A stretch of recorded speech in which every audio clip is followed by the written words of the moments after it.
En este transitar, esta unidad académica ha sido liderada por los decanos, profesor Antonio Valero, profesor Francisco Mijares, profesor Luis Ayago, profesor Carlos Rey, profesor Wilfredo Bolívar, doctor Edgar Permía y actualmente el doctor Miguel García.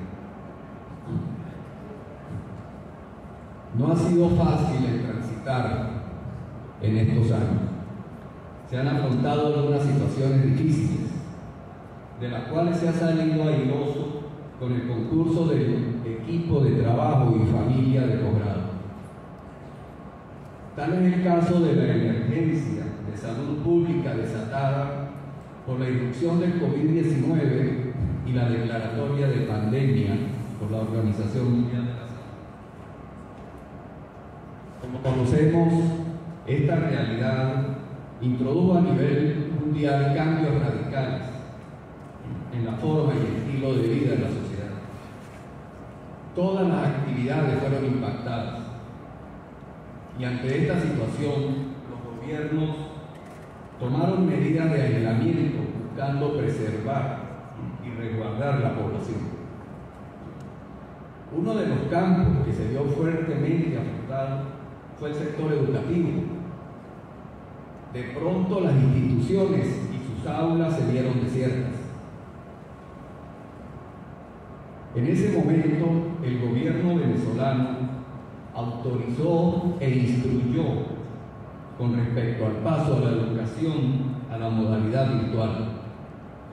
Es así como el Ministerio del Poder Popular para la Educación comunica el viernes 13 de marzo el cierre preventivo de las escuelas y desde el lunes 16 anuncia el plan pedagógico de prevención y protección, cada familia una escuela y cada universidad una familia. Cada familia una universidad. Estos lineamientos los reitera el entonces ministro de Educación, quien en junio de 2020 expone que la educación a distancia pasa a ser un componente del sistema educativo venezolano y con base en ello promueve el plan Universidad en Casa. En aquel momento, entre los profesores y estudiantes surge preocupación por las limitaciones y carencias de material y equipo tecnológico, problemas de conectividad, insuficiente cobertura en las redes de telecomunicaciones, costo de conexión a las redes, fallas y continuidad del servicio eléctrico. También se identifican en el profesorado carencias de capacitación digital, limitaciones en sus competencias digitales para asumir eficazmente el nuevo rol docente en el cambio del modelo educativo y así poder servir de guía a los estudiantes en el tránsito de ser un actor pasivo a pasar a un actor activo en el proceso de enseñanza y aprendizaje. Se identifican también limitaciones en las técnicas de evaluación y retroalimentación. Esto trae como consecuencia en algunos estudiantes que se sientan la soledad virtual, se ven solos. El modelo, se trata de replicar un modelo presencial, implantarlo sobre un modelo virtual, pero se olvidan de la retroalimentación hacia el estudiante. Entre los estudiantes también se fomenta la deserción del sistema educativo. Entre las posibles causas se identifican problemas personales, económicos, técnicos y académicos, que conforman un escenario educativo de alta vulnerabilidad debido también a otras condiciones persistentes derivadas de la crisis socioeconómica que atraviesa la nación.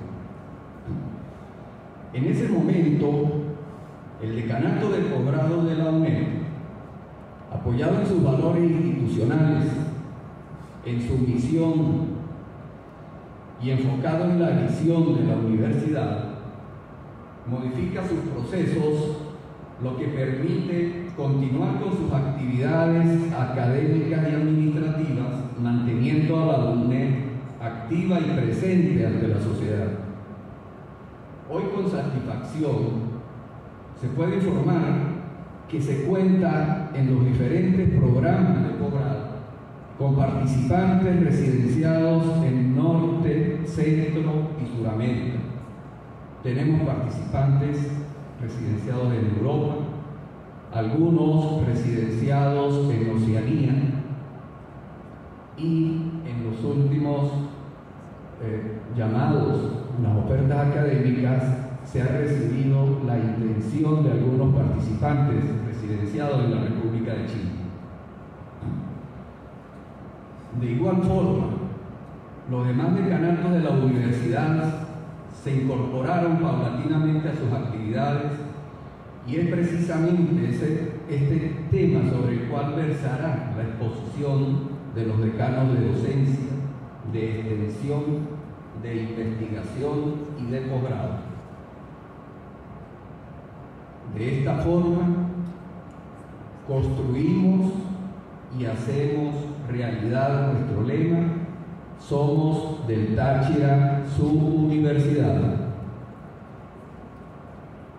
Invitamos a los señores decanos de docencia, de extensión, de investigación y de posgrado a incorporarse al presidium para escuchar sus exposiciones.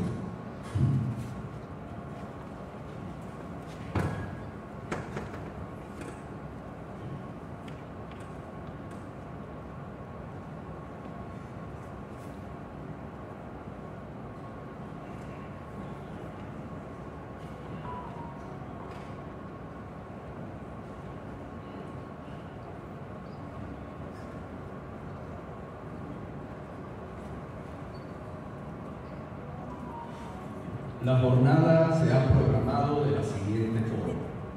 Inicia la exposición el decano de docencia. Le sigue el decano de extensión. Continúa el decano de investigación y cierra el decano de posgrado. Cada decano contará con 5 minutos de exposición y, si lo considera necesario, se agregará adicionales.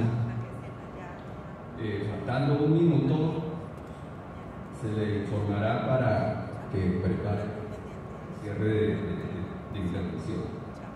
Seguidamente, se iniciará el ciclo de preguntas y respuestas, para lo cual se entregará a quien solicite un formato para plantear su pregunta, las cuales serán recopiladas por nuestras compañeras del equipo de trabajo. Entonces, damos inicio a la exposición del profesor Silverio Bonilla, decano de docencia. Vamos a hablar hoy pues, de un tema muy interesante. Estamos en un momento en el mundo digital donde la transformación digital forma parte de estas nuevas tendencias, en las cuales las organizaciones como tal están direccionando sus planes estratégicos, tácticos y operativos en esa línea. Hace poco leía un artículo interesante. En el último Cumbre de las Américas hubieron 3 colosos de la tecnología que estuvieron presentes en las conversaciones con las empresas. Estos 3 colosos, uno fue Google, Amazon y Microsoft. El tema en cuestión era la transformación digital. cómo las organizaciones tienen que subir sus procesos a la nube, quizás no todos, pero sí la mayoría de sus procesos, para de alguna manera enfrentar esta nueva tecnología. Estamos hablando de realidad virtual, estamos hablando del metaverso, donde se hablaba que ya Internet va a desaparecer, queda como base, pero vendrán nuevas tecnologías orientadas al metaverso. Se trataron temas, por ejemplo, que ya el celular también va a tender a desaparecer, vendrán nuevas tecnologías que estarán adaptadas al metaverso. Entonces la dirección pareciera que es esa transformación digital, que puede considerarse como la cuarta revolución, ¿sí? Entonces, bueno, de alguna manera estas organizaciones, para poder entrar en ese proceso de transformación, necesitan por un proceso de rediseño, de ingeniería, de transformación necesario para poder enfrentar esa nueva realidad. Y bueno, y las universidades pues no escapan de esa realidad, y los cuales juegan un papel muy importante para formar esos futuros profesionales que van a enfrentar ese mundo digital. Entonces, bueno, es un tema bastante interesante. La idea es que puedo exponer rápidamente el proceso que se realizó en el año 2021, donde tuvimos que enfrentar la situación de pandemia, en el cual había un semestre del 2019-3 que nunca acababa. Duró más de un año, creo que ese lapso académico. Para ello, pues se decidió de alguna manera culminar ese lapso académico al corto tiempo y arrancar un nuevo proceso donde la virtualidad jugaba un papel muy importante. Entonces, bueno, los procesos esenciales de apoyo de esta planificación, los procesos esenciales de apoyo de esta planificación son los que pudimos ver allí. Sí, esos procesos estaban encaminados primero a definir y configurar los lazos académicos virtuales de 7 semanas y lazos académicos virtuales de 16 semanas en paralelo. Eso fue uno de los primeros procesos que de alguna manera fueron ejecutados. Se aperturó el nuevo lazo académico y se generaba la oferta académica estudiantil virtual. Pero hubieron dos procesos importantísimos, ¿sí?, que son los procesos de apoyo que podemos visualizar en la parte inferior. En esos procesos de apoyo se consideró el proceso de acompañamiento y formación del docente para la construcción del aula virtual, el cual la coordinación de educación a distancia jugó un papel muy importante. Un proceso en el cual fue duro para la universidad y para la coordinación. Y el segundo proceso de apoyo, que también fue muy importante, fue que se aplicó un marco de trabajo ágil, de manera tal que el proyecto se fuera ejecutando de manera evolutiva, de manera incremental, donde cada iteración de ese proyecto era un lapso académico. En este caso 2021 1, 2022 1 y 2021 3, perdón. Entonces, esas iteraciones para ese proceso de ejecución del proyecto, pues se realizó con el fin de agilizarlo, como su nombre lo dice, y de tener evoluciones continuas en el tiempo en forma incremental. Eso implicó aplicar la ingeniería en caliente, porque hubieron que cambiar sistemas, hubieron que cambiar procesos, hubieron cualquier cantidad de cambios para poder ejecutar este proyecto. Posteriormente, pues de una manera se configuró unos grupos de trabajo. Estos grupos de trabajo lo conformaron 3 comisiones. La primera comisión, la de oferta académica, la cual estaba conformada por los jefes de departamento y el decano de docencia, de manera tal de poder configurar estos lazos académicos y hacer las ofertas académicas. Para otra coordinación o otro equipo fue la estructuración financiera donde se estableció la estructura de costos para el proyecto. ¿Sí? Hubo participación tanto de docentes, obreros, vigilantes, profesores, ¿sí? Que de alguna manera impartieron. Eso estaba coordinada por la secretaria y el decano de investigación, profesor Luis Villanueva, los cuales trabajaron fuertemente en esa estructuración financiera, con el apoyo de administrativos que participaron en esta comisión. Caso, por ejemplo, el de la administradora del decanato de docencia, licenciada Silvia, y también personal del vicerrectorado académico, que también participaron en la conformación de esta estructura. Y luego estaba el otro equipo que era coordinado por el vicerrector académico, que era el apoyo de la docencia virtual, el cual la comisión pues estaba formada por el vicerrector junto con la coordinación de educación a distancia. Esta coordinación, este proyecto, fue una estructura plana. Ahí no hubo jerarquía, simplemente una estructura plana, hubo una sinergia, ¿sí? Una integración de las comisiones, y de alguna manera pues ese fue el que realizó este grupo de personas, este grupo de comisiones fueron los que realizaron ese trabajo. Posteriormente se configuraron los lapsos académicos, ¿sí? Hubo un lapso académico corto de 7 semanas, con 2 semanas para la inscripción del segundo lapso corto, eran máximo 10 unidades, ¿sí? Unidades de crédito, y 3 unidades o 3 unidades curriculares. Lo primero que sucediera era lo que prevalecía.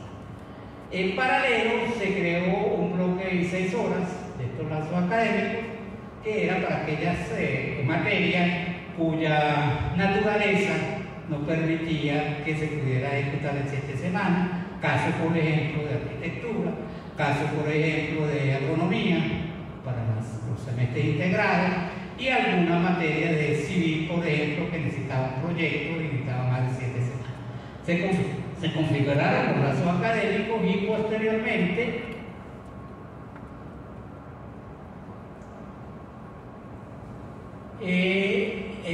hubo un grupo de trabajo muy importante, como lo dice en el círculo del centro, el grupo de tutores en acompañamiento virtual a todos los profesores de todas las áreas académicas, todas las áreas de conocimiento, como ingeniería, arquitectura, ciencia del agro, ciencia básica y licenciatura en TCU. La coordinación de educación a distancia tuvo un trabajo bastante fuerte.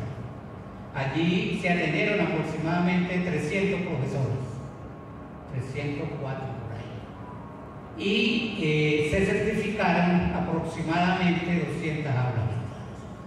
Todo esto se consiguió como en 2 meses, 3 meses. Fue un trabajo bastante complicado en la formación en ese acompañamiento virtual. Por supuesto, problemas se nos presentaron de cualquier tipo. Se atendieron 300 profesores y se certificaron 200 aulas. ¿Por qué? Cualquier cantidad de problemas. La resistencia al cambio, el romper el esquema tiempo-espacio, el tratar de llevar al aula virtual lo que yo daba presencialmente, ¿sí? Entonces, pues bueno, eso es parte del proceso que la idea es seguir profesionando. Este grupo tutor de acompañamiento, que era coordinado por el CEP, pues la idea era el apoyo a la guía didáctica, que todos, algunos de acá ya conocemos, configuración de los prototipos de las aulas virtuales, ¿sí? ese acompañamiento y medios virtuales, y apoyo a los departamentos en el monitoreo y seguimiento de estas aulas virtuales implantadas o puestas en producción. Entonces, de alguna manera se creó un esquema planificado, organizado, controlado, y de alguna manera se le dio el seguimiento respectivo. Por supuesto, estaba la comisión central, que de alguna manera estábamos atentos a esta situación. ¿Okay? Entonces, de alguna manera esto provocó, yo siempre he dicho, no fue perfecto, pero fue exitoso. No fue perfecto, cualquier cantidad de cosas mejorables.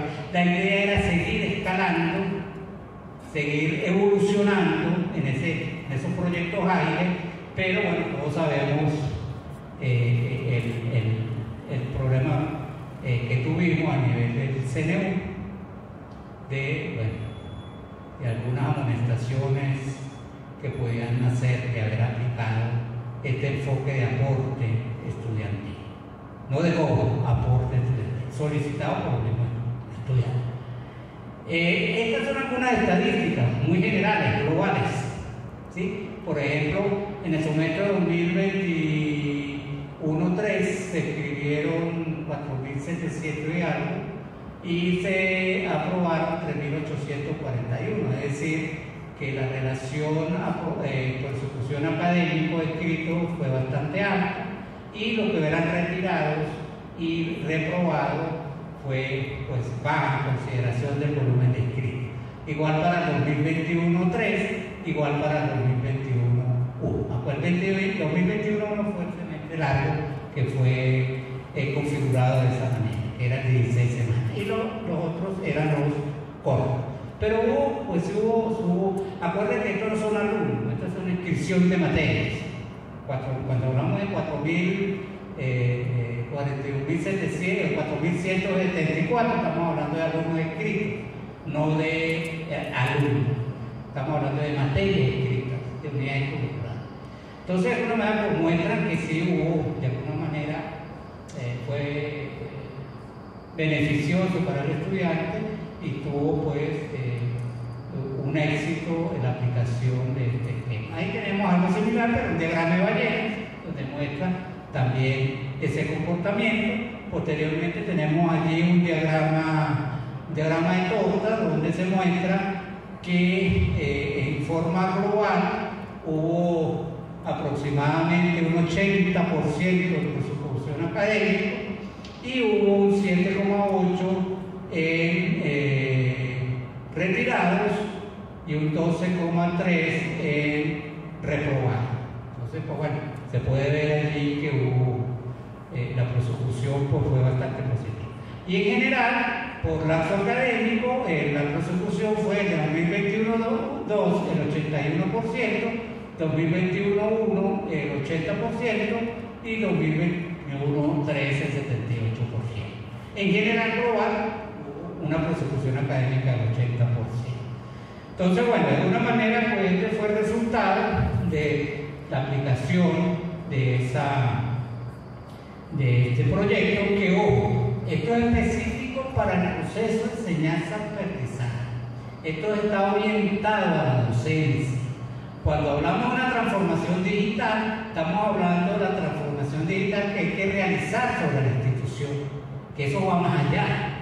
Allá donde tenemos que hacer una reforma universitaria, tenemos que hacer un rediseño curricular, tenemos que hacer un cambio de normas, ¿sí? Tenemos que hacer ajuste de mucha naturaleza para poder adaptar la universidad a esa nueva realidad.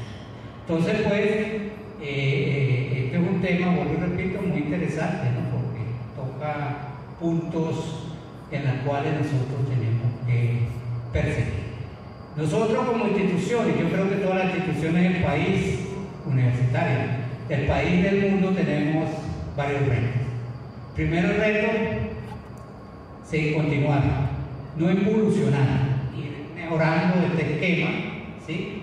Ese es uno de los primeros retos. Estamos hablando de aula virtual, todavía no hemos hablado de realidad virtual o realidad en plano, todavía no estamos hablando del metaverso. Este es el primer pasito que estamos dando, pero que debe ir en esa dirección. Ese es el primer reto. El segundo reto es que nosotros tenemos que formar a esos futuros ingenieros, licenciados, técnicos, arquitectos, que de alguna manera van a darle apoyo a las organizaciones en ese mundo virtual. Si nosotros pues no tomamos conciencia que es necesario realizar este proceso de transformación, pues vamos a tener problemas para poder formar esos futuros profesionales digitales, vamos a decirlo así.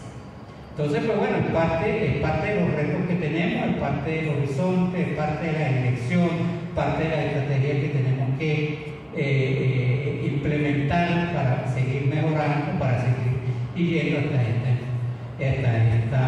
esta realidad. Hay profesores que en la actualidad me indican que no, que volvamos a la presencialidad. No todos, por supuesto. Yo le digo, pues vamos a evolucionar. ¿Sí?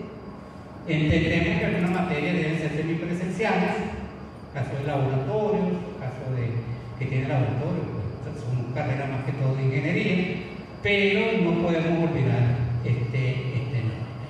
Entonces, bueno, creo que pues, esto resume un poco el trabajo que se hizo. Esto tiene mucha tela que cortar. Quisimos seguir aplicando este esquema, quisimos evolucionar, pero bueno, dada la situación no pudimos continuar. La idea era ir perfeccionando, evolucionando en este sentido para institucionalizar este esquema virtual en forma más estable, pero no se nos fue imposible. Entonces, bueno, la idea es que sigamos trabajando tanto con docencia, con investigación, extensión, posgrado en esta vía. Entonces, bueno, muchas gracias por su atención.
Quisiera poner en contexto el hecho de que nosotros en el año 2020 teníamos en el Decanato de Extensión una población inscrita de aproximadamente 6.000 estudiantes. 6.000 estudiantes que van a ser participantes de los programas de cursos varios, diplomados y los programas de idiomas. Hasta ese momento, el Decanato de Extensión estaba en cero. Cuando se decretó la pandemia quedamos en cero. En ese momento pensamos, como todo el mundo, que iba a ser algo transitorio y jamás previmos este asunto del tema de la virtualidad como una opción. Sin embargo, ya para diciembre de 2019 habíamos iniciado un curso, un diplomado de entornos virtuales para ir formando poco a poco a nuestros facilitadores, puesto que ya veníamos viendo las peticiones y escuchando las peticiones por parte de algunos usuarios. Llegado julio del 2020, no sé si fue un problema o fue un favor, hoy lo analizo y creo que fue un favor que nos hizo una empresa colombiana. Por un lado teníamos la presión de las personas aunadas al tema de la migración. Oye, ¿cuándo arrancan clases los cursos de idiomas? Porque yo me quiero ir del país y quiero tener mi curso de idiomas para ir con mi certificado. Esa fue parte de la presión. Y por otro lado, una población de niños y adolescentes que estaban en sus casas sin hacer literalmente nada. Entonces también empezó la presión por parte de los padres cuándo íbamos a arrancar los cursos de idioma y los cursos de formación para estudiantes de niños y adolescentes. Todo eso nos llevó a tomar decisiones. Para ese momento también había en Venezuela una crisis energética, recuerdan ustedes. Contratamos una empresa colombiana, no la voy a mencionar aquí por razones obvias, y nos prestó un soporte tecnológico para poder iniciar una plataforma de ellos, muy parecido al Moodle, y arrancamos algunos cursos de adultos, y con lo que le pagamos a Colombia, el aporte que la misma gente hacía, Le decíamos a la gente, mire, hay una posibilidad, si haces un aporte de esto, pero es para pagar una plataforma en Colombia, podemos arrancar este curso, tu sección. Entonces la gente empezó a atender el llamado y arrancamos esa sección. Empezamos con 60 estudiantes. Con lo que le pagamos a Colombia, con lo que le pagamos a la empresa colombiana, nos dimos cuenta de dos cosas: que podíamos formar profesores, no teníamos profesores, no estábamos preparados, lo digo con mucha responsabilidad, no estábamos preparados para la educación virtual en ese momento, como decanato. Entonces, con lo que formamos a Colombia, yo llamé a un profesor que está aquí presente, Jaime Salcedo, que le doy mi agradecimiento por él. Mire, profesor, tenemos un pequeño problema aquí. Aquí tenemos un diplomado que está corriendo, pero faltan más o menos unos 6 meses para que termine. No nos va a dar chance de nada. Por favor, usted ayúdenos a formar en cursos cortos de 40 horas, ayúdenos a formar profesores, algunos que tengan ya experiencia, otros que no, para formar gente o profesores en el área de educación virtual, entornos virtuales. El profesor Jaime nos tomó la palabra. Él, con su experiencia, al final logramos formar en 4 secciones 65 personas. Algunos iniciaban, a pesar de que el curso era gratuito, algunos iniciaban y lo abandonaban por un tema aquí de choque con la tecnología. Eso también hay que decirlo. Personas que tienen mucha experiencia y mucho conocimiento en su área, pero que de repente pues, no están muy dados al tema de la tecnología. Eso. Luego de eso logramos levantar la base estudiantil de 60, 400, llegamos a 600 y llegamos a tener para 2021-2 1.200 estudiantes en educación virtual. Aproximadamente 60 y algo de secciones. Hasta ese momento teníamos una experiencia bastante importante. Cuando el gobierno decreta la posibilidad de retornar a clases presenciales en marzo del año pasado, del 2022, la proporción nuestra cambió. Pensábamos que la gente lo iba a dejar como una alternativa y resulta que no. Las cifras no están tan lo contrario, cifras que están allí. Pasamos de tener el 100% de estudiantes en plataforma virtual a tener menos del 93%, 92%. Eso, indudablemente, que como mercado nos hizo reflexionar mucho. Actualmente tenemos unas cifras interesantes. Por cada sección o por cada programa que tenemos abierto, al menos tenemos una sección virtual. ¿Qué es lo que la gente nos dice? Basándonos en números que se manejan en el decanato. ¿Qué es lo que la gente nos dice? Yo prefiero la educación, ojo, no quiero caer en controversia. Simplemente es la información y nos estamos basando en un mercado, porque a la larga nosotros le prestamos un servicio a la comunidad. La gente, sobre todo la población estudiantil de menores de edad, niños y adolescentes, los padres, un niño de 12 años, 13 años no decide por sí solo, es el padre que decide. Usted va a estudiar presencial y punto, porque así es. Entonces, lo que la experiencia nos está dejando hasta ahora es que pasamos de tener 1.200 estudiantes en educación virtual a tener 151. Eso es 8% apenas de la población total, que actualmente tenemos algo así como 2.005, 2.006 estudiantes inscritos en nuestros diferentes programas. De manera tal de que eso nos llama a la reflexión.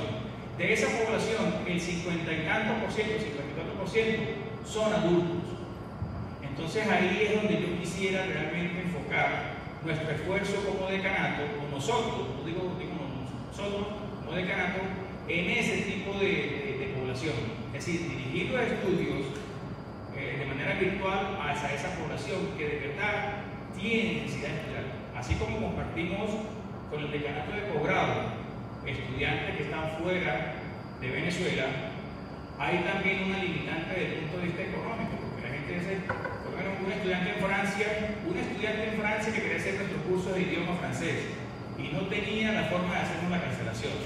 Entonces, que si busca, que si la interfase, que si el tema del CELE, eso también nos ha limitado mucho el tema de la apertura de estudios virtuales aquí para la gente que está en el exterior, que seguramente es nuestro nuestro mercado y potencialmente nuestro mejor mercado. Yo le decía a la gente en La Frilla y en Táriba, cuando vimos nuestros núcleos allá, yo le decía a la gente, es que, por ejemplo, Open English, nuestros programas de inglés son muy buenos, son exitosos, han crecido muchísimo, sobre todo porque estamos acreditando a nivel internacional. Pero yo le decía a la gente, es que Open English no nos ha robado, es porque la gente no tiene cómo pagar las plataformas de Open English, no porque no tenga la plata, sino el mecanismo de transferencia de fondos. El día que la gente pueda pagar Open English, no sé qué iremos a hacer, porque nos arroparía literalmente. Entonces, ¿qué es lo que queremos ver aquí como proyecto global? Además de la educación virtual, tenemos que ver todas esas aristas. Dirigirla, en nuestro caso, obviamente, en nuestro caso, dirigirla a la población adulta, que por necesidad y por responsabilidad lo hace. Ahí hay un tema también que quise discutir con ustedes, un tema de responsabilidad. Hemos tenido problemas con la educación virtual, con el tema de que el niño ingresa, porque la gente ha querido, no sé si comparte conmigo este pensamiento. Muchos profesores han querido convertir la virtualidad de forma sincrónica, lo cual es difícil por el tema energético, por el tema de tiempo, entonces esa virtualidad funciona, pero no como la gente empieza a aprovechar. Oye, llegué a mi casa a las 8 de la noche, a esa hora que puedo accesar, o que tengo tiempo de accesar a mi aula virtual, y yo quisiera que mi clase a las 8 de la noche y no a las 8 de la mañana, que no está para todo el horario. Entonces, esas son las aristas que tenemos que ver nosotros como decanato para tratar de satisfacer un poco el tema de los usuarios. No simplemente la educación virtual, yo soy partícipe de la educación virtual. A ver si estamos en contextos. Yo soy egresado de esta universidad, para que mi maestría es en la Universidad del Zulia. Yo he estudiado en Colombia, yo he estudiado en Brasil, pero yo me he dado una educación virtual, yo. Y eso no quiere decir que la educación virtual no se pueda dar en un tema que es meramente práctico como fisiología de la reproducción.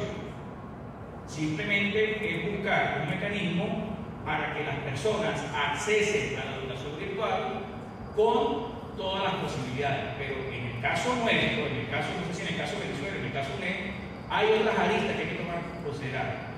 Y no sé si eso le pasa a mi colega decano de docencia, el tema de la sincronía.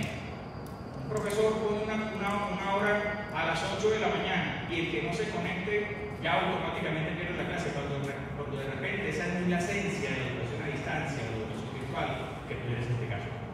De repente esa persona pudiera accesar a esa aula a la hora que él tenga los recursos tecnológicos, porque de repente está en casa a esa hora o puede conectarse pero no tiene internet o le falló el internet.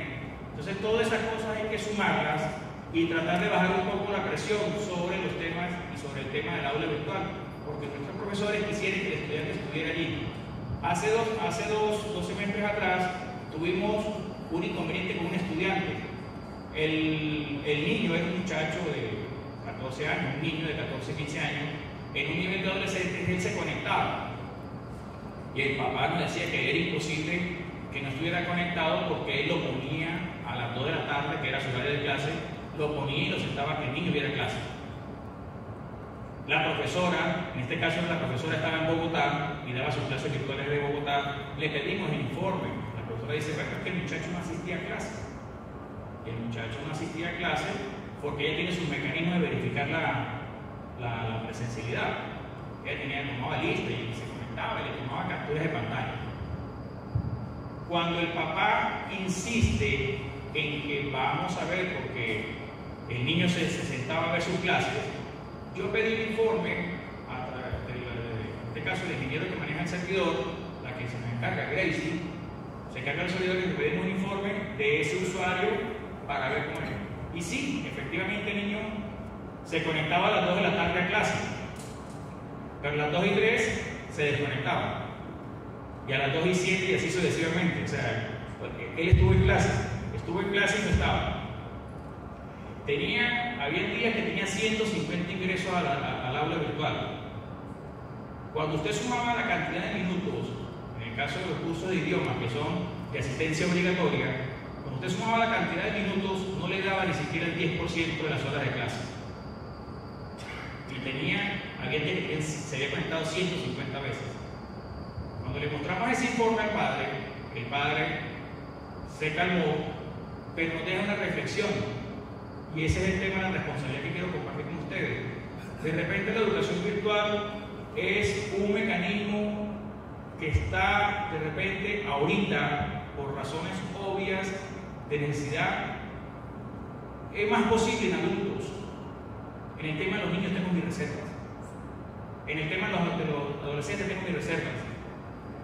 Entonces yo sí creo que si vamos a dirigir esfuerzos para la educación virtual, tenemos que primero abarcar esa población. Y por último, quisiera dar una reflexión. Les repito, no quiero caer en controversia, no quiero caer en discusiones estériles, porque yo sí creo en la educación virtual. El hecho de que yo no doy educación virtual no quiere decir que no sirva, que no se pueda, o que mi materia no se pueda. Pero eso es aquí las palabras del doctor Rafael Rafai. ¿Sabe quién es Rafael Rafai, verdad? El presidente del MIT, el MIT, el Instituto Tecnológico de Massachusetts. Él es venezolano. Él es un ingeniero eléctrico egresado de la Universidad de Carabobo y actualmente es una de las personas más influyentes a nivel mundial, uno de los venezolanos más influyentes. Él dice, el MIT, si no es la primera universidad del mundo, está entre las primeras, pero siempre ha estado allí, primera, tercera, segunda, siempre ha estado en el ranking en los primeros 5 puestos. Y él dice, la educación virtual es una realidad, como lo es para nosotros. Yo creo que es una realidad y llegó para quedarse. Y creo que estoy apostando a que crezca. Y esos esfuerzos nuestros lo vamos a hacer así, a que crezca. Pero yo creo que tiene también que ver hacia qué población y hacia cuáles programas de estudio puedan funcionar. Eso es lo que deja como reflexión. Ahorita nosotros estamos en un proyecto para adecuar la Universidad de Táchira, tiene una sala japonesa que se creó, la donó el gobierno japonés hace unos 30 años, menos quizás, por allí puede estar. Obviamente, desde el punto de vista tecnológico, ya eso está caduco. Entonces estamos en conversaciones con una empresa editorial, que es la misma editorial que nos está suministrando el material para los cursos de idiomas, para adecuar la sala japonesa para un aula de entorno de enseñanza-aprendizaje. Ese proyecto está ahorita, estamos en conversaciones, quisiéramos poder extenderlo a otras áreas de la universidad, pero obviamente por razones de recursos tenemos que limitarnos por ahora al espacio de la sala japonesa. Pero sí, fíjense ustedes que estamos apostando a que la educación virtual sea, dentro de muy poco para nosotros, en el caso de los adultos, una posibilidad real. Apostamos a eso. Que la persona vaya, tenga un espacio adecuado, que tenga un espacio, un entorno de enseñanza-aprendizaje adecuado y, por supuesto, que vaya consono con las realidades tecnológicas del mundo. Creo que esa es nuestra apuesta. Apostamos a la educación virtual como una posibilidad, pero les repito, tengo mis reservas en los grupos etarios niños y adolescentes porque los números allí lo dicen claramente. Bueno, muchas gracias. Con beneplácito, estos 34 años de decanato de posgrado, felicitamos a nuestros decanos, saludamos al ex decano Edgar Pernía y a todo el personal, porque ustedes son los que nutren y hacen que la organización funcione. Felicitaciones y muchas bendiciones. Bueno, me corresponde hablar de investigación, no sabía qué decir, qué tocar. Bueno, había que explorar un poco también qué era lo que cada uno vino a hablar acá, a traernos de este foro, y pensamos, y haciendo un recordatorio, los pininos que hicimos dentro de la virtualidad desde el decanato de investigación. Para beneplácito, el decanato de investigación dio los primeros pasos formales en 2 actividades muy importantes.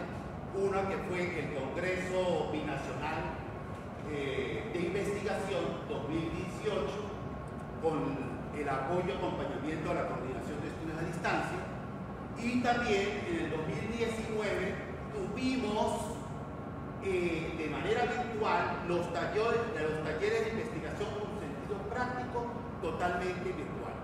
Pero ese experimento, que liderado por Maritaís y la profesora Ivonne, tuvo sus tropiezos, no lo dejaron hacer, pero dijeron primera y última vez. Quiere decir que antes de la pandemia, el decanato de investigación exploró, nutrió y hasta diseñó un modelo de abordaje de los talleres que se entregó a la Coordinación de Estudios a Distancia como un aporte de nuestra experiencia en la virtualidad. Pandemia. Me encantó su introducción porque dibuja todo lo que nos tocó que vivir.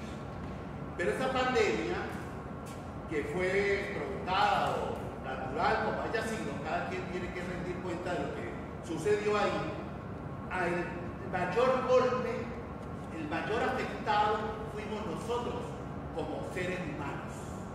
¿Por qué? No estábamos preparados. Segundo, se nos asustó muchísimo. Se nos encerró en las casas, se nos puso todas las barreras desde el punto de vista mediático y de desarrollo para poder enfrentar esa eventualidad. Pero esa pandemia, en la cual en el caso de investigación nos quedamos casi así como en el letargo, se enfrió muchas cosas, pero a pesar de que no tuvimos formalidad en la regularidad que teníamos como decanato de investigación, los investigadores siguieron investigando. La profesora Ibelle con su esposo hicieron artículos dedicados o investigaciones dedicadas al tema de la pandemia.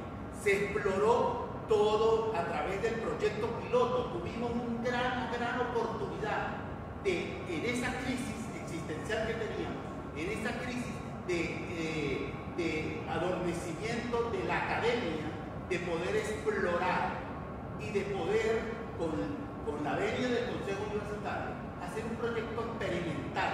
Fue un experimento que se hizo donde había diseñado todo el plan de investigación-acción. Por cierto, ese proyecto se introdujo al decanato de investigación en una tarea, profesora Irma, y los miembros de la Coordinación de Estudios a Distancia, de concluir toda esa experiencia de investigación, de que a través de ese proyecto piloto, con cierta autonomía, porque las autoridades, tanto el rector y el vicerrector administrativo, dieron su voto de confianza a esa comisión y se pudo demostrar que sí se puede, que sí se pudo arrancar la virtualidad en el pregrado, que nos tocó que formarnos de manera urgente, con planes de formación que se tocó que implementar de manera temprana, con mucho esfuerzo, pero sí se logró demostrar que es posible la virtualidad. ¿Qué es importante? Durante ese tiempo, a nivel de investigación, se produjo, no a lo mejor de manera formal, a través del proyecto de investigación inscrito en el decanato de investigación, pero posteriormente, cuando se ha hecho llamados a la convocatoria de la revista científica, UNED, y la revista CITU, ahí donde se evidencia que durante todo este tiempo de pandemia, los investigadores siguieron generando conocimiento financiado por cada uno de nosotros, de cada uno de los investigadores. Y también a través del proyecto o la modificación de la norma de ascenso, ahí donde se evidencia la producción intelectual, la generación de conocimiento de nuestro talento. El problema para mí no es la virtualidad. Para mí la virtualidad es el camino que a través del proyecto piloto fuimos capaces de abordar, pero empezamos como a retroceder. Quiere decir que nos toca es repensar el modelo educativo que tenemos como universidad, porque tenemos una realidad, ya el talento de los nuevos estudiantes que van a ingresar son totalmente diferentes. Hay que estudiar eso, el fenómeno de la forma de aprender de esos nuevos estudiantes que van a ingresar no van a ser igual que los que hemos recibido en los últimos años. Entonces yo a veces me pregunto, ¿qué modelo, qué forma vamos a tener que implementar, qué estrategia vamos a tener que implementar para poder llegar con el conocimiento a nuestros estudiantes? Hay una realidad también de la realidad país, realidad migración, la realidad que requiere ser abordada a través del modelo educativo, porque necesitamos formar profesionales pensando en la globalidad. Ya ese perfil cuando diseñamos la universidad, que era para el desarrollo de la región suroeste andina, para el desarrollo del país, ya totalmente cambió. Ya tenemos que formar ciudadanos del mundo, globales, que sean capaces de manejar la virtualidad, de manejar el tema de la personalidad, la integridad como ser humano, los idiomas, el contexto y las culturas, el tema económico. Hay otras competencias que la globalidad nos está exigiendo que la universidad se ponga a tono. Y ahora con los avances a raíz de la crisis, eso ya lo conocíamos de hace 15, 20 años, pero a raíz de la crisis de la pandemia se empieza a tomar fuerza o empiezan a tomar fuerza los grandes avances de la inteligencia artificial, el metaverso, todas esas cosas que la universidad en este momento no está preparada. No estamos preparados para enfrentar y para ver cómo vamos a generar la transformación. Quiere decir que se requiere, y me encanta que estemos acá, porque ¿qué es lo más importante que tiene esta universidad? El capital humano, representado en el conocimiento de toda la comunidad, de profesores, administrativos, obreros, egresados y los estudiantes, para transformar y seamos capaces de generar conocimiento que podamos compartirlo a través de la virtualidad con el mundo, no solamente alimentarlo con la virtualidad de lo que está generando otros países, otras universidades o sobre un tema específico, sino que estamos llamados a generar conocimiento que podamos utilizar la virtualidad como un camino, como el camino centrado principalmente en el hombre, porque todos estos avances tecnológicos que a veces da miedo, de todo lo que dice que va a venir y va a venir y va a venir, ¿quién lo genera? El hombre. Si nosotros no nos sensibilizamos en que necesitamos formar ciudadanos con la ética, la bioética, para poder asumir que toda transformación que se haga en el planeta va a ser responsabilidad no de una mano maquiavélica, sino de nosotros como seres humanos. Entonces, la virtualidad en el caso de investigación es el camino. Pero para poder lograr en esta universidad ese camino, tenemos que hacer la transformación estructural, organizativa, de gobierno universitario, de normativas, de la parte de que los recursos no van a venir del Estado, nos toca que generarlos. Entonces, esos son los retos principales que yo veo desde investigación. Tenemos 56 unidades, podemos aportar y podemos seguir contribuyendo. Yo sé que muchos investigadores se han ido, pero muchos investigadores que están en cualquier parte del mundo pueden seguir contribuyendo con la universidad. Hay un compromiso a la cual tenemos que medirnos todos, desde docencia, desde posgrado, desde desarrollo estudiantil, desde extensión y acompañados por las 56 unidades de investigación con las cuales podemos contribuir a ese reto que tenemos como universidad. Ya el tema UNED no es un tema político. El tema UNED es que si no lo repensamos, vamos a tener. Cada quien le puede dar el final. Pero yo creo que la virtualidad es el camino centrado en el hombre, utilizando lo que tenemos a la mano. Feliz día.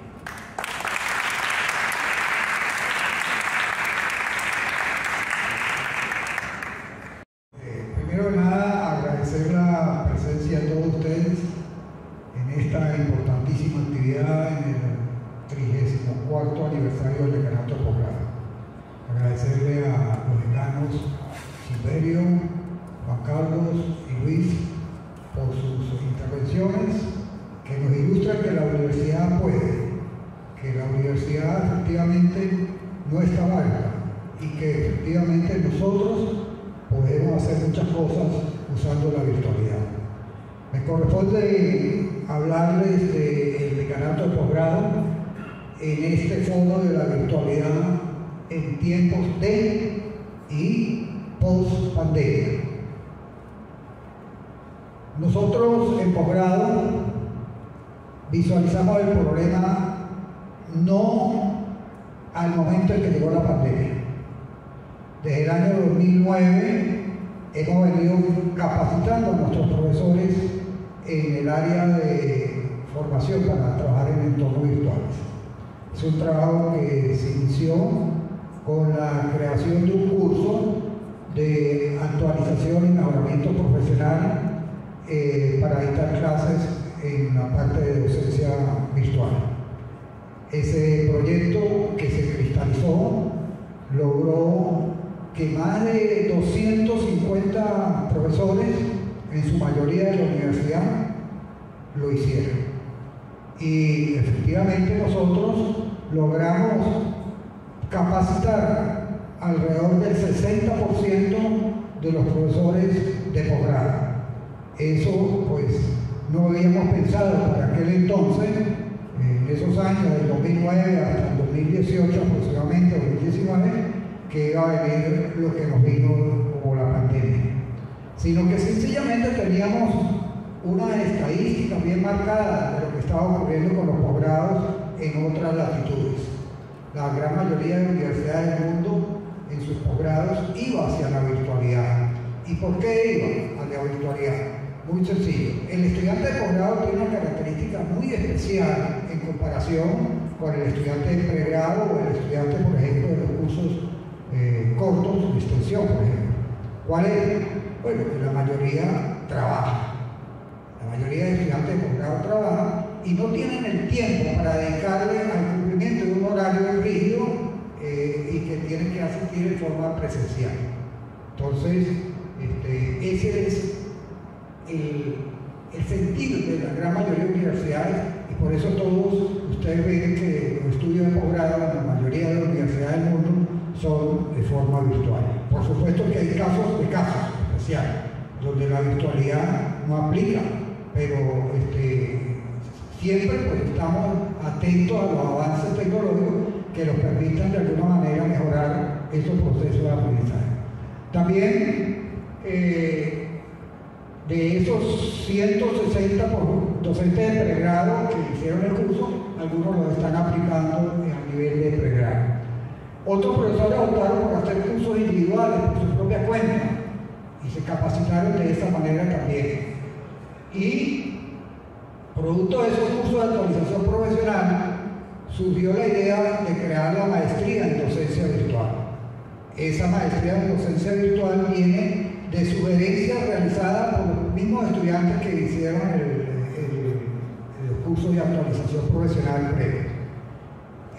Afortunadamente, de posgrado ya tenemos 6, esta mañana me dijeron no, hay uno más, son 7 docentes de posgrado que han finalizado la maestría en docencia virtual. Eso es un éxito para nosotros. Hacer una maestría, porque es un estudio un poco largo, de un poco de 2 años, 2 años y pico, y ya tenemos docentes de posgrado que se han capacitado y se han formado a través de estos cursos de docencia virtual. Ahora, ¿qué subyace en la virtualidad? ¿Qué hay en la virtualidad? Aquí se ha planteado, el decano de extensión lo planteó con bastante sentimiento la situación de él del decanato de extensión. El decano de investigación ahora lo plantea con un criterio más humanista. Pero nosotros en posgrado tenemos que mirar los estudios de posgrado desde distintos ángulos. El primer ángulo y punto clave para el éxito de un estudio de posgrado en la virtualidad es tener estudiantes de posgrado altamente motivados, con su deseo de crecimiento profesional y académico. Si ese estudiante de posgrado no está totalmente motivado, es muy difícil. Los profesores no hacen milagros, las tecnologías no hacen milagros.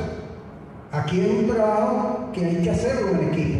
De ahí que en la intervención del decano de extensión él hablaba de los niños, pero es que muchas veces el niño no tiene la madurez mental para afrontar un estudio y ahí requiere de mucha ayuda de la familia y de su entorno para poder lograrlo. Por eso nosotros colocamos aquí como un elemento básico el estudiante. Si ese estudiante no está motivado y no quiere realizar un estudio de posgrado en forma virtual, ni lo intente, no va a salir con eso. Entonces nosotros pues tenemos unos estudiantes que realmente están motivados. Otro de los elementos que subyace son un conjunto de elementos ya de tipo pedagógico y de tipo, si se quiere, didáctico. Hemos preparado en cada uno de los cursos de posgrado, cada curso tiene su guía didáctica, elaborada por los propios docentes y supervisada por los coordinadores de cada uno de los programas de maestría y de especialización. Ellos le hacen seguimiento a esa parte. Las aulas virtuales es un hecho, las teníamos instaladas en la plataforma virtual propia de la UNED, la que está acá en los servidores del CETI. Después emigramos a la nueva plataforma, que los servidores no están acá, sino están en Barquisimeto. Eso es un convenio que se logró hacer, producto de muchas conversaciones, y que ahora trabajamos con esos servidores y por eso pues trabajamos un poco mejor. El uso de plataformas virtuales para las sesiones online, eso también es importante mencionarlo. Hay profesores que prefieren trabajar con Google Meet, otros con G Meet, otros trabajan con Zoom, algunos lograron trabajar con Skype y otros inclusive con videollamadas de WhatsApp, videollamadas colectivas de WhatsApp. Bueno, hemos tenido siempre el apoyo de la coordinación de estudios a distancia. Muchos profesores fueron allí a la coordinación de estudios a distancia a buscar mejor capacitación en su área docente a fin de poder cumplir satisfactoriamente su trabajo. Tenemos una normativa que regula los estudios de posgrado en la universidad. Tenemos un equipo integrado por el personal administrativo del decanato que está caracterizado por su alto grado de pertinencia y muy motivado, comprometido, dedicado, que atiende de manera muy gentil y agradable a todo el personal, estudiantes y docentes que llegan allí al decanato por alguna diligencia. Eso es muy importante también tenerlo. Y el personal docente, lo coloco acá no porque sea lo que tenga que estar de útil, pero el personal docente que nosotros tenemos en posgrado es un personal docente que tiene carisma, que tiene compromiso, que tiene responsabilidad, que está capacitado, que lo hace con pasión. Son características de un líder. Y efectivamente, un docente para trabajar en la virtualidad tiene que ser un líder. Por lo tanto, eso es lo que tenemos. Voy a mostrar rápidamente algunas estadísticas de los resultados que nosotros hemos logrado del 2020, 2021 y 2022. Para el 2020, como ustedes pueden observar allí, tuvimos un total de 600 estudiantes de posgrado inscritos. Es decir, fueron 600 los que se inscribieron. 2020, año en que se inició la pandemia y que tuvimos el golpe más fuerte y más difícil que nosotros vivimos en la pandemia.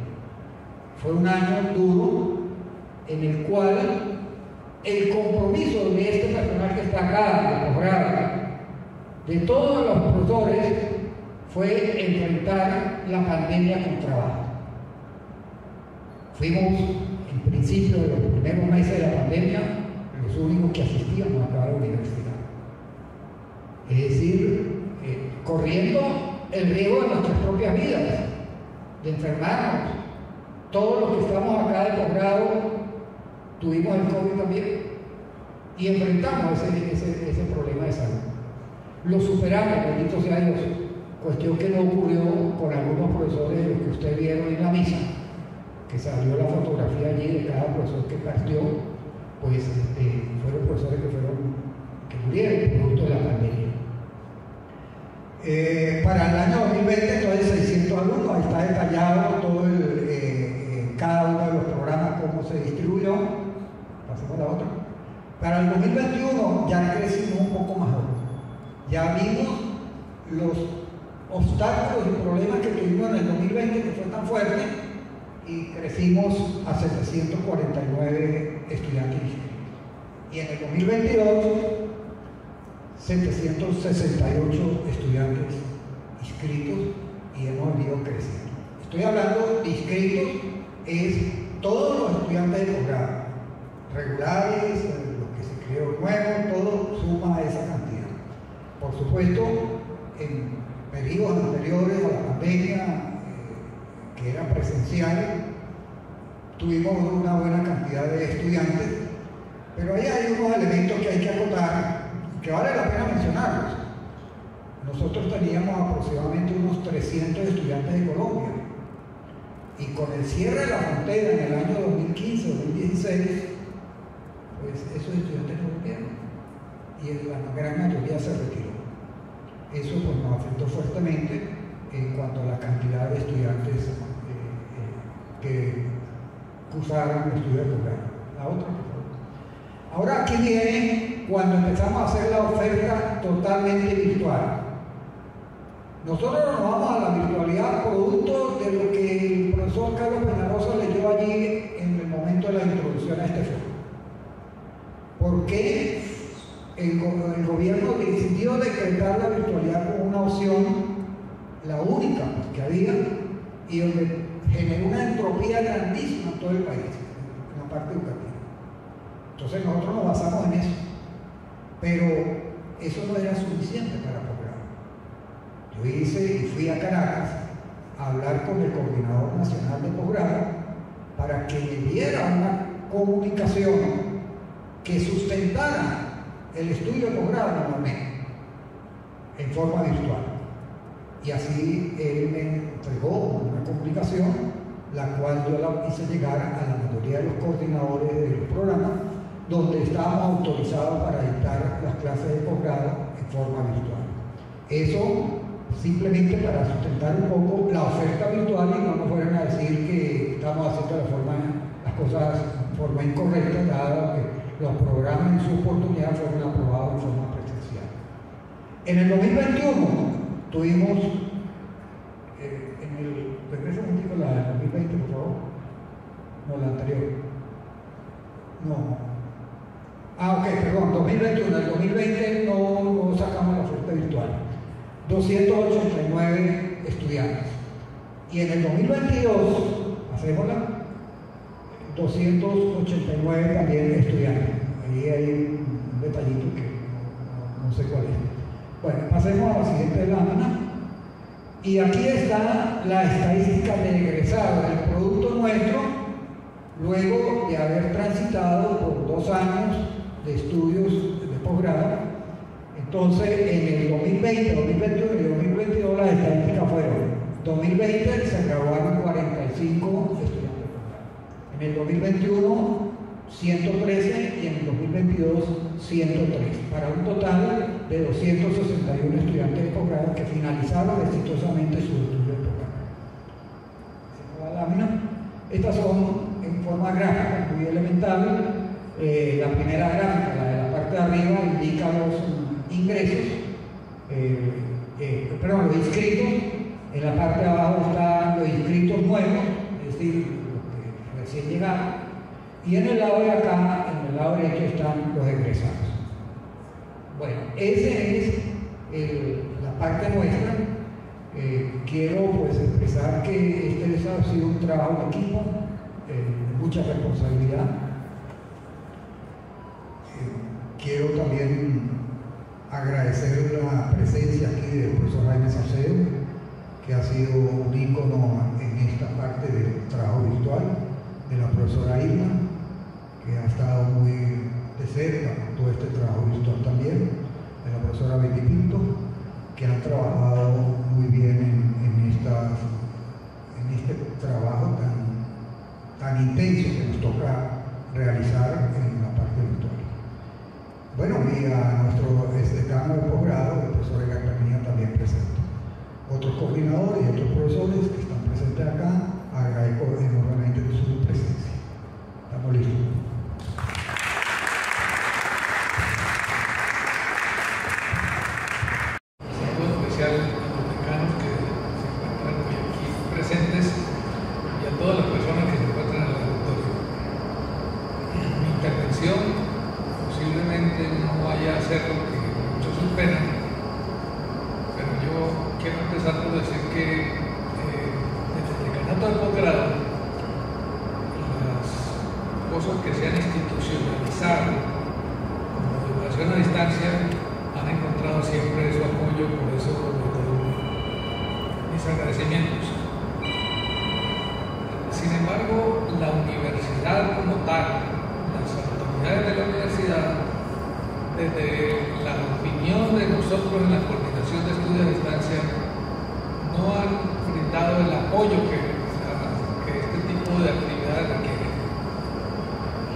Muchos egresados poder obtener lo que pero realmente el aporte institucional no lo hemos visto. Ya entrando sobre la actualidad, hemos hablado y hemos oído hablar a los decanos de aspectos muy tecnológicos, pero para mí y para los que estamos en la coordinación de estudios a distancia, el pasar a la virtualidad es un cambio cultural que no se puede obtener solamente con tecnología. Necesitamos tomar en cuenta el factor humano.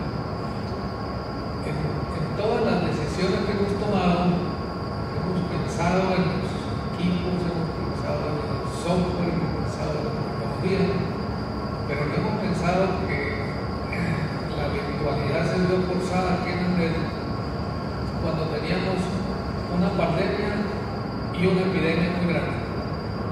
La epidemia era el gobierno actual que ha tenido a los profesores y demás personas de la UNED en situaciones de extrema pobreza. Y en esas condiciones los profesores no podían y los alumnos menos llegar a la universidad. Entonces, ese tema como universidad no lo hemos considerado realmente. No es fácil que un profesor que recibe, en el mejor de los casos, $27 quincenales, pueda pagar $15 quincenales de internet para poner en servicio de la universidad sus equipos y muchas otras cosas más. Entonces, ese factor es muy importante. Y desde el punto de vista de los estudiantes, no solamente el hecho de que muchos no tienen cómo llegar a la universidad, sino que el gobierno, en uso de sus atribuciones, le quitó a la universidad el derecho de seleccionar a sus estudiantes. Antiguamente se seleccionaban los estudiantes y había unos planes de estudio que habían sido bien diseñados, y cuando hablamos de un diseño instruccional, lo primero que hacemos es analizar el aprendiz y su entorno. Y el aprendiz y su entorno estaban claramente definidos, y en base a eso se hacían los exámenes de admisión y ingresaban a la universidad aquellos que tuvieran la capacidad de rendir. En este momento tenemos estudiantes que llegan a la universidad a programas de ingeniería que no saben ni lo más elemental de matemáticas. Entonces es muy difícil que un muchacho de estos pueda avanzar con éxito, y más si es en la virtualidad. Entonces, desde el punto de vista de los estudiantes, así como se ha tomado, se ha hecho el esfuerzo de capacitar a los profesores, también tenemos que hacer el esfuerzo de nivelar de alguna manera a los estudiantes, no solamente en el manejo tecnológico, sino en los aspectos relacionados con sus aprendizajes. Yo les voy a preguntar una anécdota muy breve para terminar. Hace aproximadamente 4 semanas llegó a la oficina de la Coordinación de Estudios a Distancia una joven con su papá a preguntarme a mí que si yo conocía a Jaime Salcedo. Yo le dije que sí, que esta mañana lo había visto. Dándole no, antes de venir, pero voy a ir en el experto. Entonces me dijeron, el profesor de dibujo nos dijo que usted nos podía ayudar para que mi hija entienda matemática 1. Yo le dije, bueno, yo en el año 1963 obtuve un premio en matemáticas, en el 64 empecé a dar clases de matemáticas, pero en el 65 abandoné esa área. Y yo creo que todavía recuerdo algunas cosas que posiblemente les pueda ayudar en algo. ¿Usted ya presentó el primer parcial? Sí. ¿Cómo le fue? Muy mal. ¿Y cuándo tiene el segundo parcial? El lunes siguiente, estamos hablando un viernes. Bueno, es difícil que yo le pueda realmente ayudar con algo, pero si usted tiene las notas, los materiales que entrega el profesor, haga mejor y me las manda a mi correo y yo mañana le respondo. Pero yo aquí tengo una guía de ejercicios. Perfecto. Y la guía empezaba con una anotación de lógica matemática. entiende lo que dice ahí, no tengo ni idea. Lea el primer ejercicio. Vuelva a leer. ¿Qué le preguntan en ese ejercicio? No sé. Es un estudiante de clases de ingeniería. Entonces, tenemos que prestar mucha atención. Por aquí me hablaba el decano de extensión, creo que el decano de extensión, el caso del MIT. Hace como 20 años el MIT puso en línea todos sus cursos. Yo en ese momento era profesor de circuitos. Yo entré al MIT a ver las clases de circuitos y definitivamente los profesores del MIT son excelentes investigadores, pero como docentes yo creo que tenemos mucho mejor en nosotros. Pero en cambio el MIT tiene los mejores estudiantes del mundo, porque hay que aprender con ese tipo de clases, requiere un esfuerzo muy grande de los estudiantes. Pero ¿qué sucede en las universidades americanas? Que el muchacho que quiera ir al MIT empieza a formarse desde que entra a la escuela secundaria, porque no solamente son las notas, es toda la actividad social que ha tenido el estudiante a lo largo de sus años de bachillerato, los que cuentan para ingresar a la universidad. Y ese estudiante que ingresa a la universidad tiene una altísima motivación, que en el caso nuestro, pues pareciera que no es. Bueno, gracias.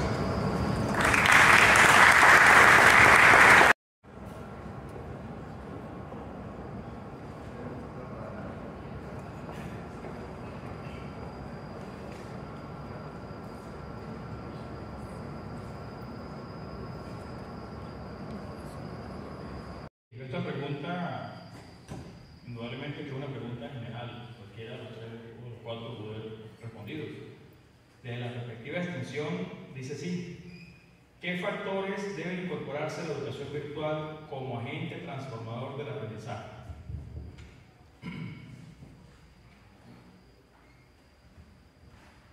Yo realmente creo que el problema de aprendizaje, recurro a la intervención del doctor Salcedo anteriormente, creo que es un problema que venimos arrastrando.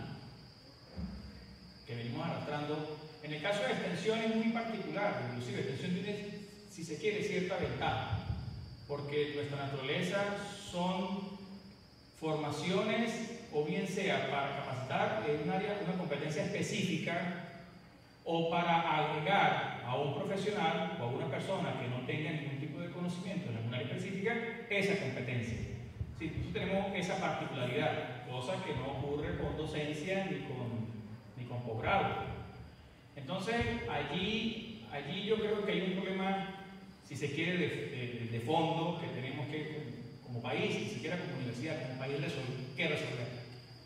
Es las deficiencias que vienen con nuestros estudiantes de la etapa inicial de la educación primaria y secundaria.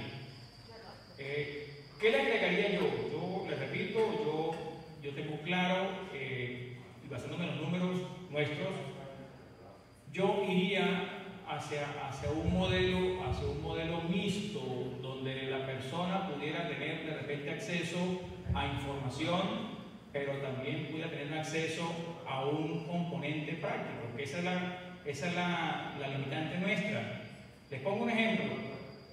Un productor que no tiene sino experiencia en el área, por ejemplo, en el área de reproducción animal asistida, ¿cómo enseñamos a un productor estas técnicas novedosas en reproducción animal que vienen?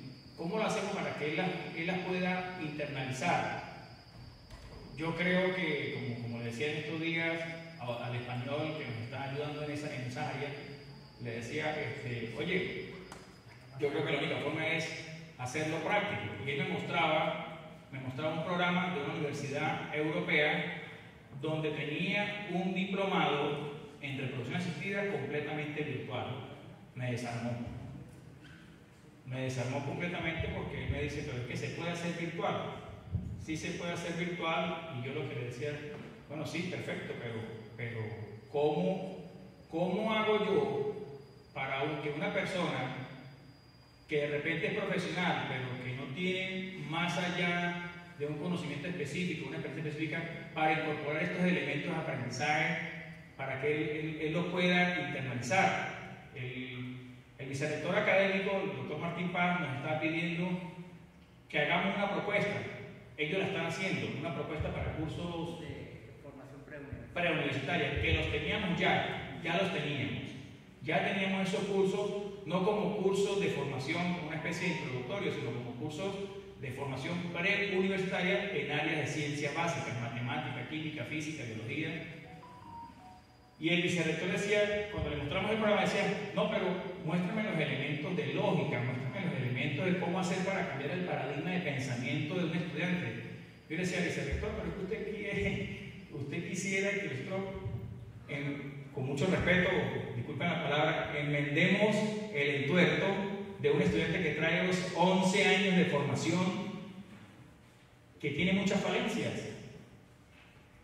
Entonces es donde creo que la universidad pudiera de repente aportar muchísimo. Les repito, por la naturaleza de extensión tenemos una ventaja, porque es una competencia específica. ¿Quieres aprender lenguaje? Bueno, vente para acá, siéntate y aprende el lenguaje de esta forma. Pero esos elementos de aprendizaje, eso le correspondería a estos especialistas. A ver, yo soy especialista en reproducción animal. Yo soy Juan Carlos Montilla. Yo soy experto o especialista en reproducción animal. Pero ¿cómo yo le enseño a una persona que está detrás de la pantalla cómo palpar una vaca? No estoy diciendo que no se puede, así se puede hacer, porque el español me lo demostró. Ahora, ¿cómo transformar eso a una herramienta de enseñanza-aprendizaje para que la persona pueda? Yo creo que tenemos que, aquí, en este punto, sentarnos todos. Es donde yo pienso que necesitamos de un Jaime Salcedo, de repente la doctora Sanabria, de repente de Gracie o muchas personas que han trabajado en esta área y que tienen ya ciertos componentes. Otro elemento que me deja a mí mucho que pensar: en estos cursos de formación que hicimos con los profesores, que fueron 65 profesionales, unos de áreas de conocimiento específica y otros solamente para que tuvieran soporte técnico, esa función de soportar esos elementos de los profesores que no, mire, ¿cómo monto este link? ¿Cómo hago esta transferencia? ¿Cómo hago para pasar este link al aula virtual y para que lo puedan ver por YouTube? Esas cositas así tecnológicas que también son importantísimas.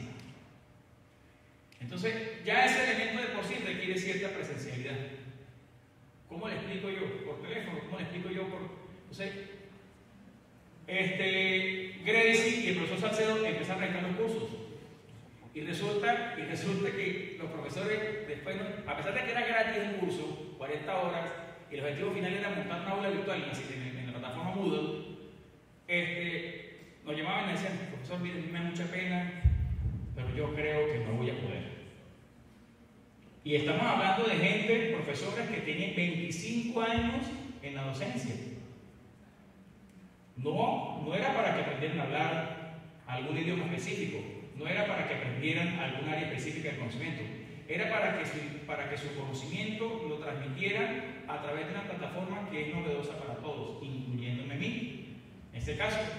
Pero mi trabajo es facilitar eso. Entonces, todos esos elementos, la única forma de resolverlo no es qué elementos agrego ni qué elementos puedo quitar, es sentarme con los especialistas, sentémonos aquí, pongámonos de acuerdo. Hay muchos problemas que tenemos de base, pero sí estamos de acuerdo en algo, de que la educación virtual es una realidad y tenemos que potenciarla. Coincido perfectamente con lo que dice el doctor Jaime, pero creo que la mejor definición aquí la ha dado el decano de posgrado cuando dijo podemos hacer muchas cosas. Ciertamente es así. Entonces, eso, desde mi punto de vista, es lo que pudiéramos de repente hacer. Sentarnos. Yo me gustaría mucho, ya que asumió la coordinación la doctora Betty Pinto, escuché su discurso por la página nuestra. Y bueno, yo creo que es hora de que la doctora Betty Pinto y nosotros nos sentemos a ver cómo nos ponemos de acuerdo, porque eso también ha sido, y lo digo con mucha responsabilidad, creo que el doctor Javier también lo dijo, tenemos que ponernos de acuerdo a ver cómo hacemos para organizarnos a lo interno. Pero sí es una realidad, es una necesidad, y creo que el mercado cada día nos está arrastrando hacia eso. Creo que el decanato que está más preparado para esto es posgrado. Creo que es así. Extensión tiene muchos elementos que pudiéramos contribuir allí, pero todavía nos falta muchísimo, muchísimo. En el área de extensión rural, yo creo que llevar esa extensión a la virtualidad nos va a costar un poco más. Mientras que un curso de Excel, un curso de Word, un curso de idioma, un curso de, por ejemplo, de ambiente laboral y seguridad industrial, lo podemos hacer de repente un poco más rápido, un poco más dinámico por el sistema que puede emplear el profesor y por la metodología de enseñanza-aprendizaje. Pero tenemos muchos elementos, inclusive pasantías. ¿Cómo hacemos para que pasantías de repente pudieran llegar a ese tema? ¿O cómo hacer para que un estudiante que vio todas sus asignaturas, todo su eje curricular en los diferentes pensas de estudio que tiene una universidad de manera virtual, cómo hacer para que ese estudiante ahora, cuando venga el cambio a unas pasantías que son de repente obligatorias, o que opte por unas pasantías como trabajo profesional de aplicación, no le vaya a pegar ese choque a la inversa? Entonces son cosas que tenemos que sentarnos, tenemos que analizar, tenemos que de verdad fijar una posición, no para cerrar caminos, sino para aperturar los caminos y para que sea más fácil ese transitar para las personas que están involucradas en esto. Creo que el pregrado es importantísimo y por supuesto, les repito, extensión tiene mucho que aprender de los otros decanatos, porque tenemos muchísimos ejes y muchísimas aristas que la extensión rural creo que de verdad nos está costando muchísimo. ¿Cómo enseñamos a un productor de repente a aplicar nuestra distribución? Que es muy sencillo, mire, usted agarra tantos kilos de esto y explíquelo así. Pero en ese punto el productor dice, pero ¿cómo es que lo hago? O sea, yo sé que yo aplico 5 kilos de esto, 4 kilos de aquel, y 10 litros de agua y lo aplica de esta forma a una proporción, a una razón de tanto por minuto y qué sé yo. Pero el productor dice, pero yo quiero hacerlo. Y lo vimos el viernes pasado en un día de campo con una empresa argentina, Laboratorio Chimple, cuando el Laboratorio Chimple quiso hacer una demostración de campo vía virtual y en realidad pues a la larga se dio una parte virtual, pero cuando fuimos a la parte presencial, casi había un muerto. Porque esa parte de que, mire, primero amarre la vaca, primero sujete la vaca, colóquele el bozal, colóquele unas amarres a nivel de los miembros posteriores. Entonces la gente pensó que porque vio la vaca echada y se le metió allí, por poco no hay un accidente allí. Es que hubo un accidente, mejor dicho. Por poco no fue a mayores. Entonces esa es la parte que yo les quiero, no sé si me estoy explicando, que yo quiero que ustedes me entiendan a mí, que para nosotros, como extensión y específicamente en la extensión rural, nos va a costar más. No quiere decir que no se pueda hacer, pero todavía el mercado nos está pidiendo nosotros, en el caso nuestro, queremos más presencialidad por esa vía, por esas razones o por algunas otras. Entonces, no se trata de elementos. Yo quisiera que la doctora Sanabria, que el doctor Salcedo, que la doctora Betty Pinto nos ayudara mucho en eso. Entonces ya es un tema de ponernos de acuerdo. Eso es todo. Gracias. Posgrado, hay dos preguntas. La primera, ¿cuál ha sido el mayor desafío para incorporar la virtualidad y qué mecanismos se han ido implementando para llegar a un aprendizaje? Bueno, el mayor desafío que hemos afrontado es la resistencia al cambio. La resistencia al cambio comienza con un conjunto de miedos que la persona trata en lo posible de vencer, pero les cuesta, y nosotros lo logramos simplemente con capacitación, con estudio. El mecanismo o la estrategia es fijar un plan de formación y actualización justamente en esta área virtual. Sin embargo, hemos tenido docentes que definitivamente me han llegado allá a la oficina, me han dicho, esto no es conmigo. Así que yo cedo mi espacio para que otro venga que pueda hacerlo mejor que yo. Y efectivamente, pues, más o menos unos 4 profesores se retiraron, porque bueno, la virtualidad no era su estilo. Eso pues nos llevó a inmediatamente buscar el profesor sustituto y en algunos casos terminar de darle la formación académica necesaria para afrontar este proceso de virtualidad con mira a lograr un buen aprendizaje. La otra pregunta que tengo acá es ¿cómo se piensa conseguir recursos económicos para adecuar la infraestructura tecnológica y para atender a los participantes de los diversos posgrados? Bueno, nosotros manejamos un dinero que nos llega producto de las inscripciones de los participantes. Desde allí siempre sacamos un poquito para mejorar un poco la infraestructura tecnológica. Tenemos planes para la compra de, por ejemplo, software para la detección de detectar plagio en los trabajos de grado. Eso se está adquiriendo y ya está en proceso de compra. Tenemos otros programas que tienen que ver con el proceso de llegar a grabar adecuadamente una clase online. Si bien es cierto que hay varios programas como el OBS y otros que permiten grabar un programa, una clase virtual de forma gratuita, pues nosotros queremos tener nuestros propios programas y eso también lo estamos estudiando para adquirirlo. Pero es un proceso lento, no es un proceso que decimos tenemos todo el dinero aquí para comprar todo lo que quisiéramos. Ahorita en esta conferencia pues nos falló el internet por un asunto casual. Las ratas se comieron los cables del internet acá en el edificio B y no logramos salir en forma directa. ¿Qué tenemos que hacer? Comprar nuestros propios equipos para cuando tengamos eventos como estos y los que nos vienen pronto, pues disponer de esa tecnología.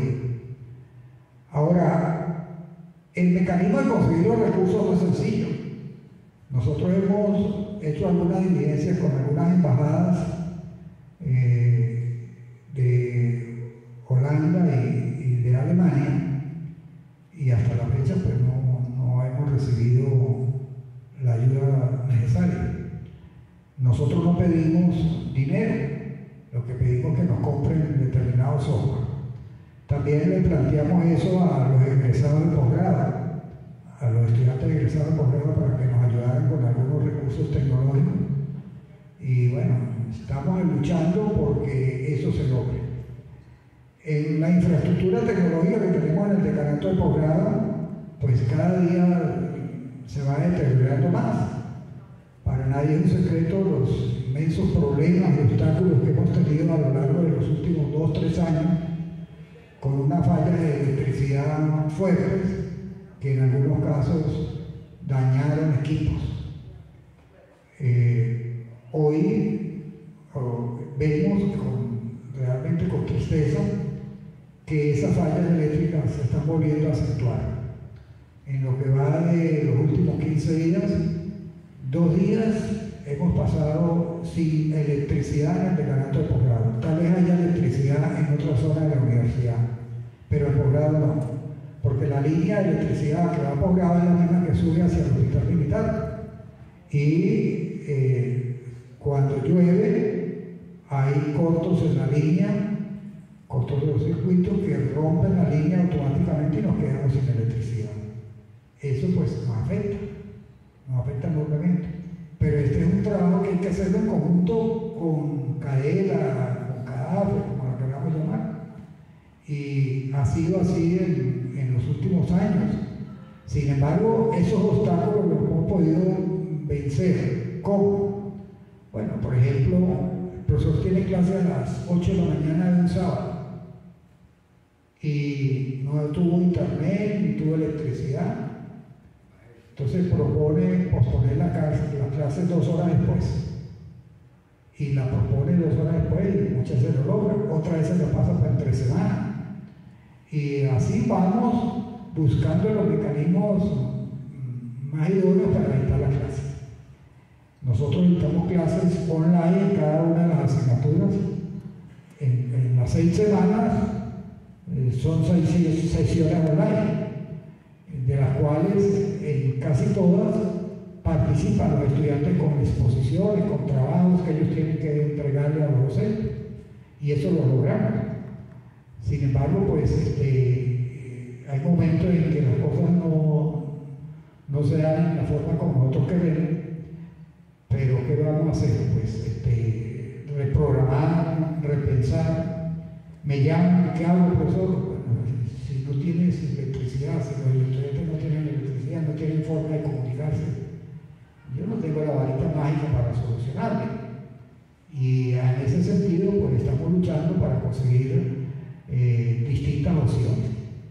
Cuando estaba el profesor Eliodoro Quintero al frente de la parte eléctrica de la carrera de ingeniería electrónica, pues tuvimos mucha colaboración de él y estuvimos haciendo gestiones para comprar unos paneles solares que pudiésemos mantener la electricidad constante en la universidad, o al menos en los equipos informáticos que tiene el Centro de Estudios de Informática. Eso se hizo varios proyectos, se logró conseguir algunas cotizaciones, pero la falta de recursos y realmente quizás el compromiso pues de muchos de nosotros pues no se pudo, pues, no se pudo comprar esos paneles solares, que era un costo bastante elevado. Por otro lado, hemos luchado para conseguir un mejor internet dentro de la universidad. La forma como está estructurada la fibra óptica dentro de la universidad, todo llega al CETI y desde allí se distribuye, lo que significa que si nosotros queremos hacer una contratación de internet, por ejemplo con Binet, que es una empresa vamos a decir, de las mejorcitas que tenemos aquí en el estado, pues tenemos que morir con esa comunicación obligatoriamente hacia el CETI. No se puede hacer la instalación directamente en el decanato de posgrado. Ya lo hicimos los intentos, pero no ha sido posible. No solamente por la falta de recursos, sino porque la parte tecnológica nos lo ha impedido. Para que Binet instale el puro internet en el decanato de posgrado y que nosotros asumimos los costos de todo eso, la línea más cercana estaba por detrás del cuerpo bombero de la universidad, es decir, la parte de la calle de atrás. Ahí estaba el nodo más cercano. Y ellos, pues, para llegar hasta el decanato posgrado tenían que trazar una línea que iba primero al preescolar y del preescolar a posgrado. Y eso, pues, ellos requerían de unos aparatos especiales y una tecnología especial que no lo tenían. Entonces, diligencias hemos hecho, pero no es sencillo dada la infraestructura que nosotros tenemos en la universidad e inclusive en el país. El problema nuestro es un problema del país también. Entonces, bueno, es eso lo que quería mencionar y agradecer de nuevo